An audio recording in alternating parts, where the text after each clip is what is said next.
Hi, I'm Rehan. I'm 25. I'm a lawyer by vocation, but I also have a lot of interests and passions beyond my career. I've recently found myself at a bit of a crossroads, so I decided that I wanted to reverse engineer a fulfilling life by having authentic conversations with people who I believe could help me with my journey and hopefully yours too. For this first month, I wanted to explore what it means to be in relentless pursuit of your passion. Our guest today is Ananya, a teacher at Skillshaki community, a center in Bombay dedicated to supporting neurodiverse adults. Her story is deeply inspiring because it isn't just about changing careers, it's about changing perspective. With no prior experience in classroom teaching, Ananya found unexpected meaning and fulfillment in helping others grow and feel seen. She made the brave decision to leave behind a stable finance job in New York and move back home to pursue work that, while deeply rewarding, wasn't driven by money.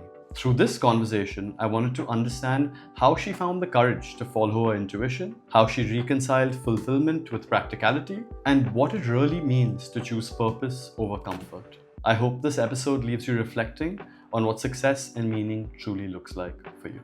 Hey Ananya, thank you for being on. Of course, thank you for having I'm so me. glad. So Ananya is someone that I actually think is doing incredibly inspiring work, and she seemed like the perfect person to bring on to speak about this segment of the show, which is specifically around purpose and how she found her purpose and the manner in which she has gone about through that journey and how she is in a place today far happier than she ever was before by doing something completely against the grain and off the cuff of genuine societal expectations that people put themselves into.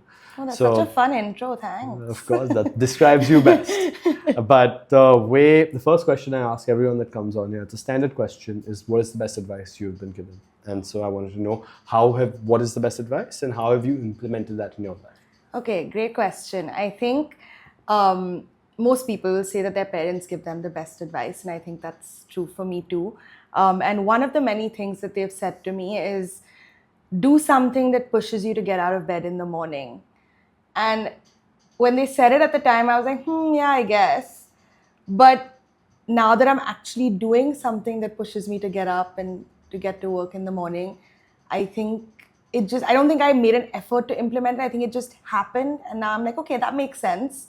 This is why my parents said what they did. Because I'm not a morning person at all. Yeah. And waking up early to go to work has never been easier. Let's give context for the listeners to what Ananya truly does. So Ananya works with neurodiverse adults at Skillshaki community. And I wanted to ask you, how did you foray into that and how did you find your purpose working within that sphere?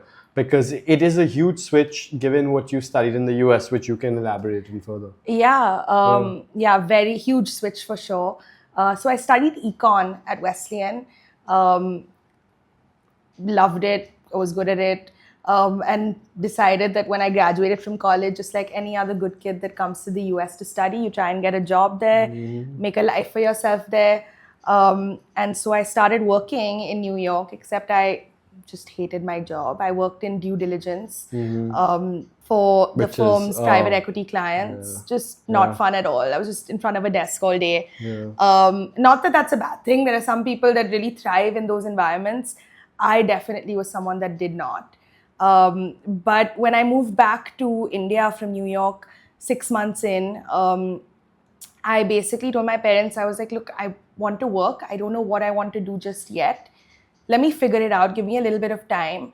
And they said, no, for sure. And that's when they actually said, yeah, choose something that will push you to get out of bed in the morning. And so I said, okay, I'm going to figure it out and, see what opportunities come my way. And I happened to find Skillshaki community on Instagram. Wow. And I recognized one of the teachers who is now a very dear friend, Ateka. And I, at the time, didn't even know her name. I reached out to a common friend of ours who went to Wesley, and I said, look, I know this is your friend. You need to connect me with her. And it just so happened that when I reached out, she was transitioning out of the job, and they were looking for someone to transition in. And so she said, why don't you come meet the founder? And the founder is a brilliant lady, Sangeeta Advani. She has, one of her 4 kids has Down syndrome, and she was able to raise her no, she's not a child, she's an adult now, but raise Ashu to be incredibly independent. And I think she wanted to do that for more people. Like her own daughter. And that's when she started Skillshaki community. And she has this policy where she mostly hires St. Xavier's graduates, psych graduates to be specific. When I went to meet her, I said, look, I did not study psych, I studied economics, and I did not go to Xavier's. You were in the US. I was in the US, I was at Wesleyan. And she said, look, why don't you try this out, observe, see if this is something that interests you. I was very clear when I even reached out to her that whatever my next role, job, whatever was, it had to be something where I was creating impact. I think that's a huge part of whether I'm happy with what I'm doing and whether I'm fulfilled. I think if I feel fulfilled when I'm making a difference. Of course.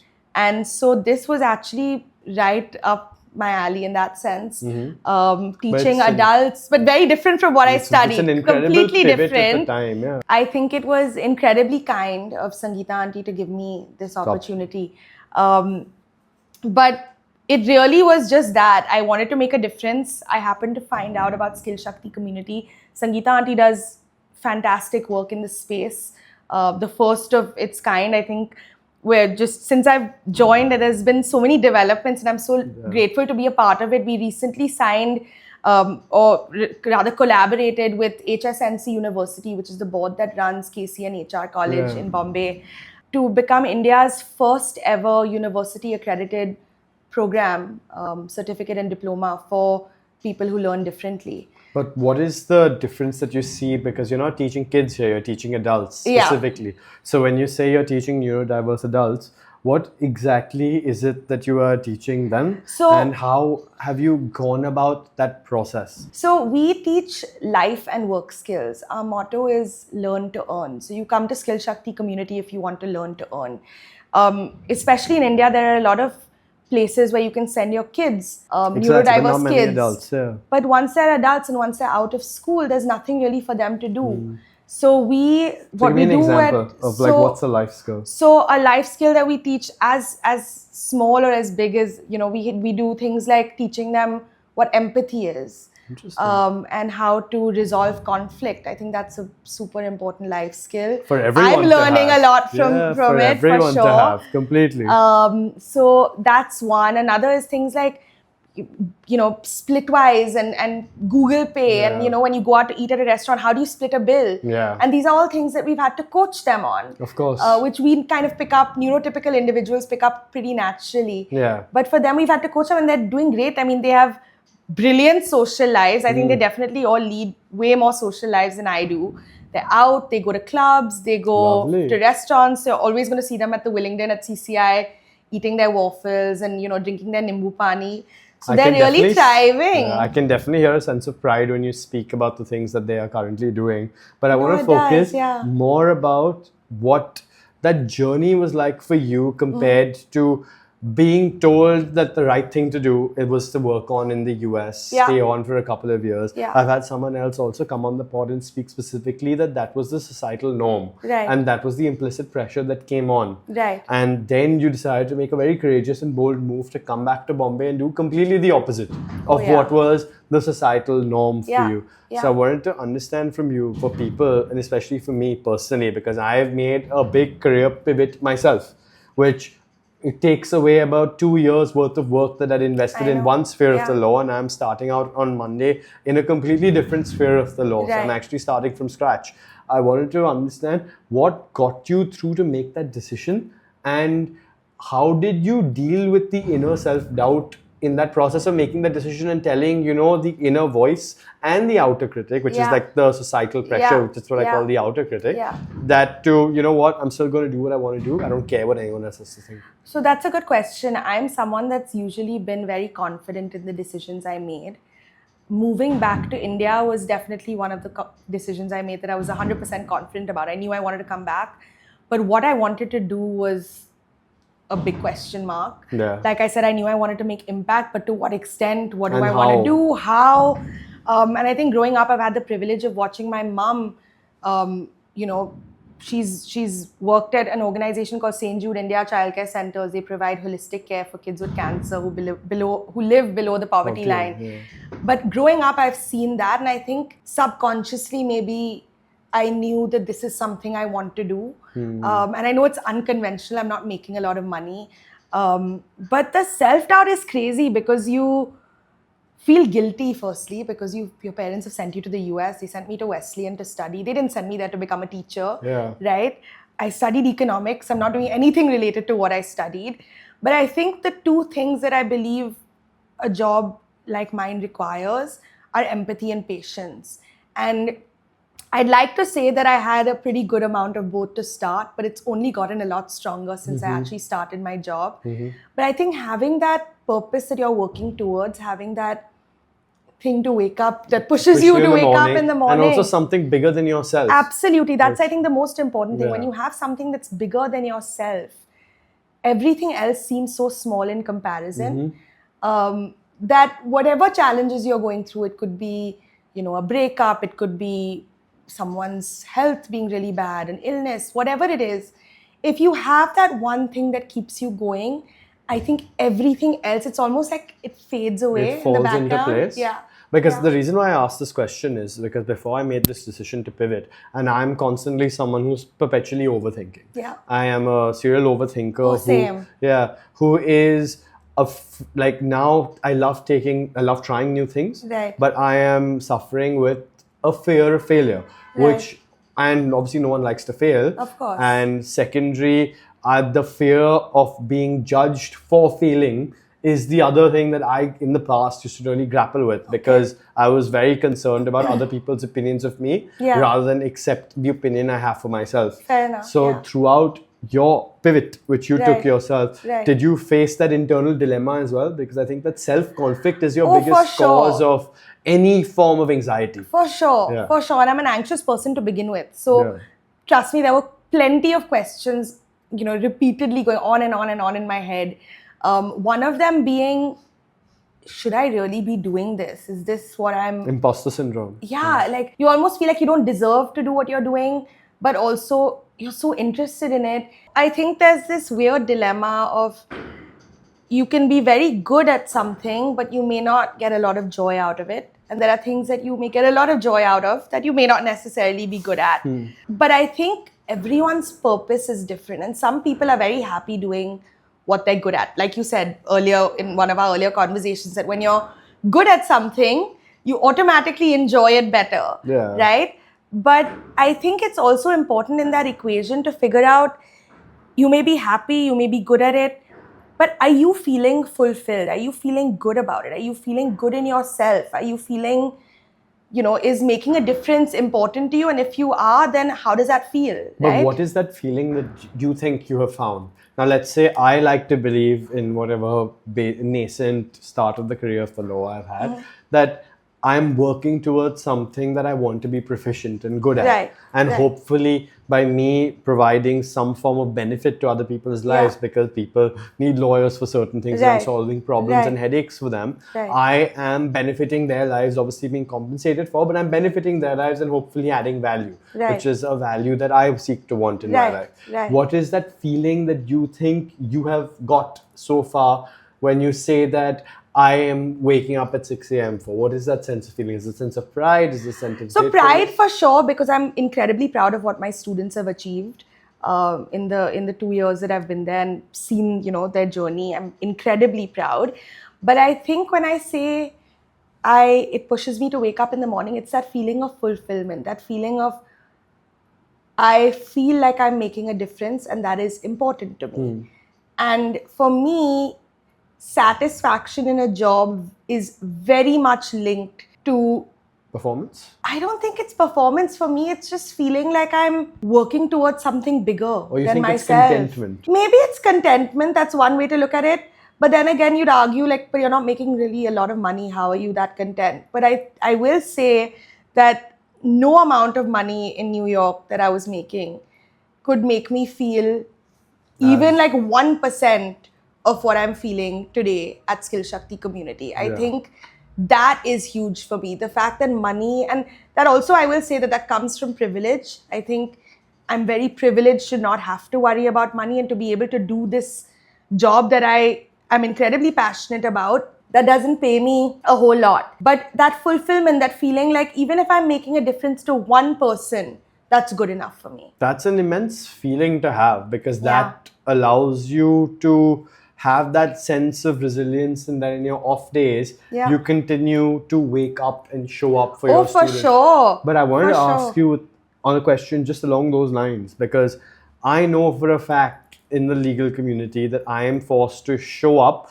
even when things are not going well outside of it. And I struggle with compartmentalization in a large degree, because if I'm in a pressure cooker, I'm incredibly stressed out. My personal lives often take a toll because I get so focused on the task at hand. And here you are forced to have your soft skills on point regardless of what's happened behind the scenes in your life. So how have you been able to compartmentalize that in your journey when you are teaching at Skillshaki community? So firstly, I will say that I sort of have to. I think as a teacher, that is my job. I'm responsible for these students. These students depend on me. So regardless of whether I'm having a shitty day or not, I need to be at my 100% when I'm teaching. That's number one.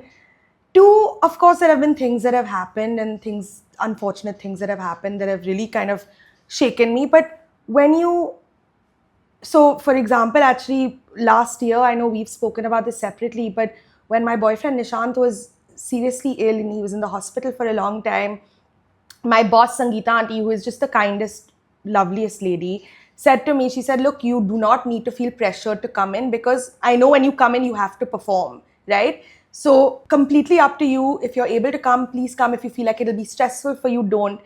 And I remember thinking that was so sweet, but I also remember thinking, oh, thank God I actually have work to go to, because I can't afford to think about everything else when I'm at school, when I'm teaching, right? When I enter and everyone's looking at me with that, with those beautiful smiles, automatically, like I said, when it's something so much bigger than you, everything else, the bad things that they just fade away. They just fade away in the background. Not to say that they go away, and not to say that they're not at the back of my head. It's an escape. But it's also sort of an escape. And I think that's something that I'm very fortunate to have this place to go to where it's not just me teaching, I'm also learning a lot. And I think one of the biggest things that I'm learning is the art of being positive, which these students have an abundance of, right? And so compartmentalizing actually has come pretty easy, because I think I have to compartmentalize. If I didn't have to, I don't think I'd be able to compartmentalize this way. Completely. And that's exactly what was foraying into my next question, which would be, what was the one thing you learned about yourself when you pivoted and started teaching, however long ago it was, to 2 years ago was to now? What is the one thing you've learned about yourself through that process? And what is the other thing that the kids, the adults, the neurodiverse adults have taught you? Is there something that you have learned from them by being in the interactions with them? So like I said, one is definitely positivity. This feeling that whatever it is, whatever you're going through, things will work out and things will be okay. I think that's huge, because I think that's a lesson that will take you very far. Having that faith that no matter how shitty the circumstances you're in right now are, things will get better. So that's one that I've definitely learned from them. But in terms of what I've learned about myself, I don't think I realized I could ever be this patient. I've been a patient person, I would say, to some extent all my life, because I have a younger brother who's 6 years younger than me. So when you have a younger brother, your patience gets tested a lot. But I think I've learned really patience in the truest sense, because what my job requires me to do is sometimes teach the same thing 3, 4, 5, 6, 7, 8 times. And sometimes I'll teach it 3, 4, 5, 6, 7, 8 times and still maybe wouldn't have hit the nail on the head.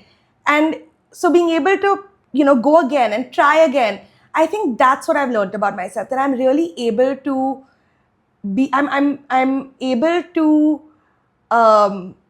improvise and to just make things better. That's very interesting. In a very weird way. And I say this only in the context of my teaching.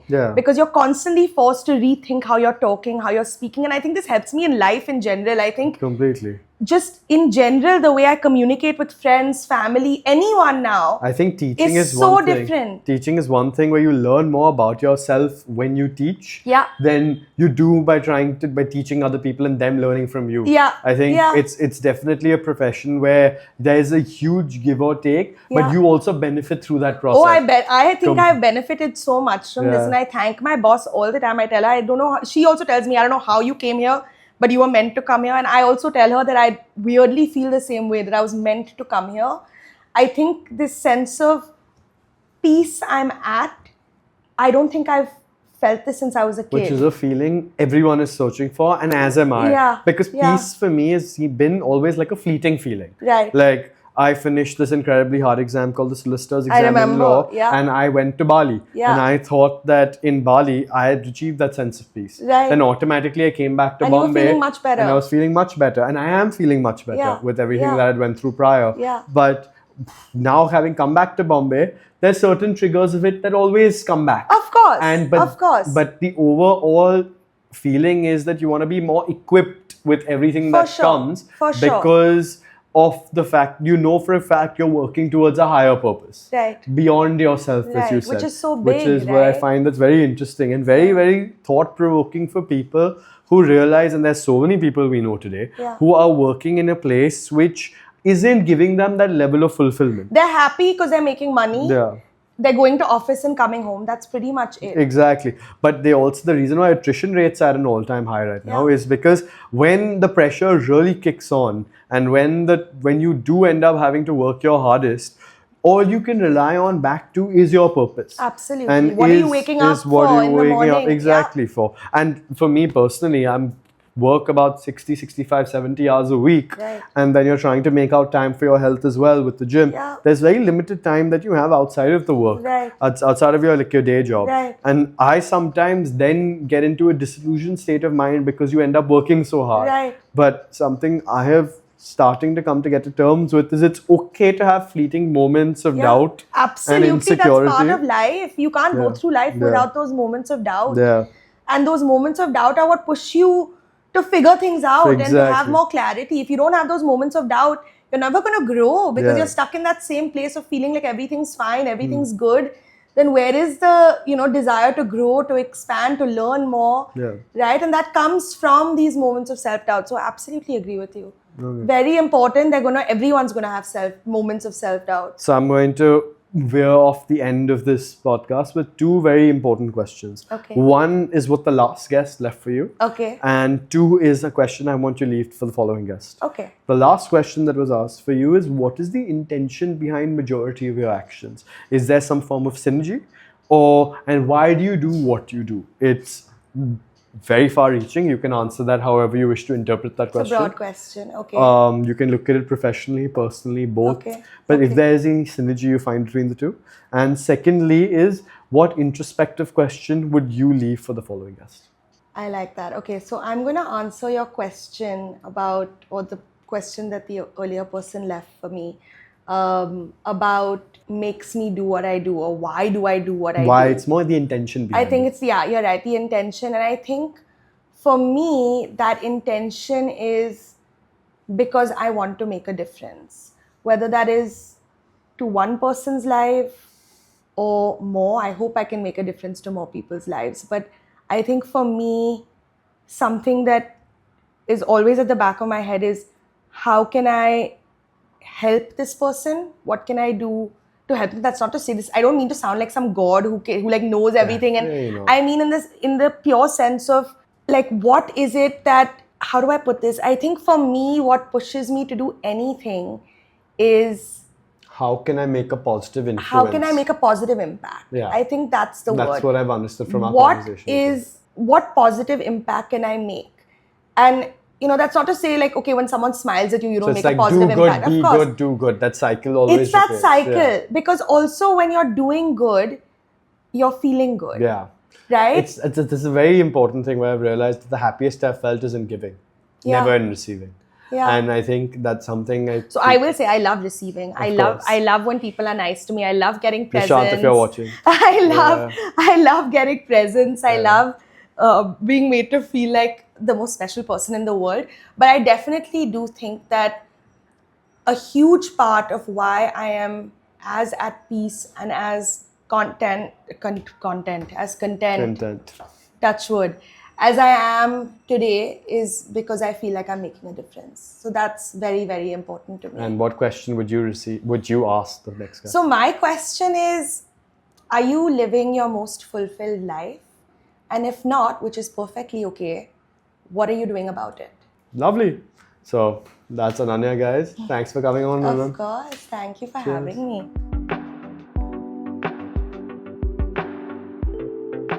It was such a pleasure talking to Ananya. Here's what I think you should take away from it. 1. Always do the thing that you would wake up early in the morning for. 2. The best skill in life is one of patience. Everything happens for a reason, but when the opportunity presents itself, it is important to take it. And 3. Success has many definitions. You don't owe the world a conventional one, just the one that feels true to you. Thank you for watching. Please like, share, comment, and subscribe.